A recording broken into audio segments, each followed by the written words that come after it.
How good's just relishing after the fact in a great Australian performance. Our land is girt by sea.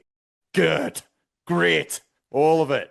Chuck it in the pile, stir it on up, throw it on the barbie, bring the tins over, let's go. That grudge match, it was 2 Australians versus 2 Hawaiians, and we got both through.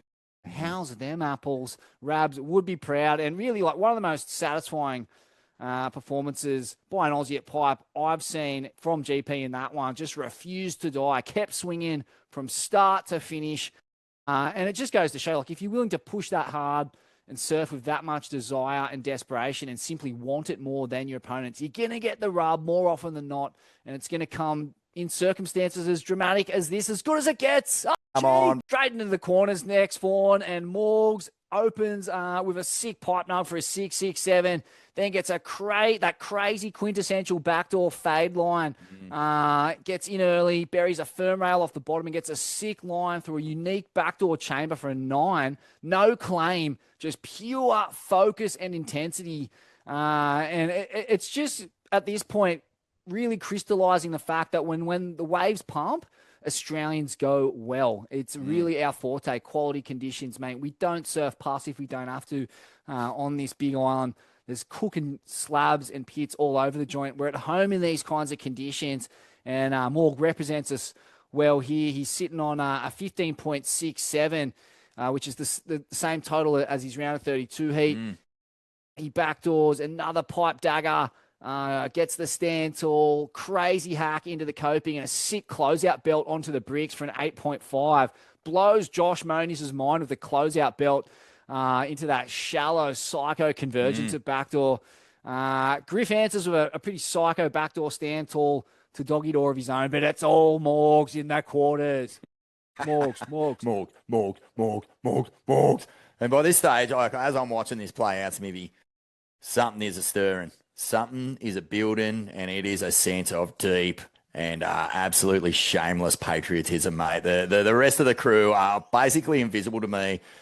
Friends, allies, people who I've enjoyed their entire careers and known them since they were Groms. If they're in fucking Australia, mate, they mean nothing to me. They're invisible. Callum is up next. He answers with a shallow backdoor cone and a big lip laceration snap and closeout blast for a 6.33. Then Callum drops the fucking ace, a sick air rev with a buttery frontside grab for a 7.67.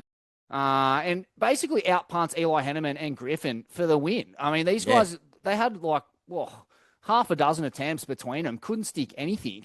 Cal Robbo, the Evans Head battler, the HPC veteran fucking grindcore, Aussie underground mongrel, just comes out and sticks this big, perfect, buttery, clinical air rev for the highest number of the heat. Morgs answers with a 7.7 for a little backdoor cover-up and a radical vertical snap into a meaty, cupped-out backdoor section. That's the highest number of the heat, but he can't find a backup to go with Callum's. To give Cal props, man, like all of his career, you would never have said that guy is going to win a comp with his air game. Like you would go, he is on the rail to win events. And he went so hard in that HPC foam pit, the one that we were writing off for years, Smithy, going, fucking get rid of the foam, put some gravel in that fucking hole and make these cunts fucking land.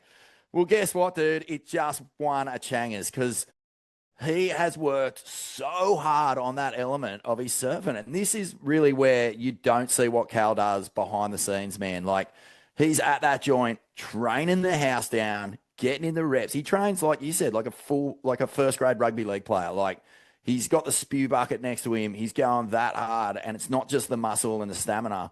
It's the technique to call on a turn like that when the conditions turn to shit. And one of the great highlights or epiphanies that I had watching that was I was like, mate, you know what? Ethan Ewing, apparently, I don't know if this is true or not, but I did hear through the grapevine that he's been doing some training with Josh Kerr to get that element of his surfing in place. Now, you know, is he ever going to be a Felipe Toledo? No. But in this sort of surf, when you can bust out a turn like that it doesn't matter if you're against Philippe or Italo. Like, if you can fucking make one of those in a high pressure situation on a heavy section, well, guess what, man? The judges are going to pretty much all over you, which is Yep. what happened here. Which Totally. I was pretty tripping. As I said, like, I thought Morgs might get the better score, but I am taking nothing away from Cal Robbo, because that is not just an in the moment sort of win. That is a 5 to, I would say, 3 to 5 year plan to have that in his arsenal and call on it when he needs it.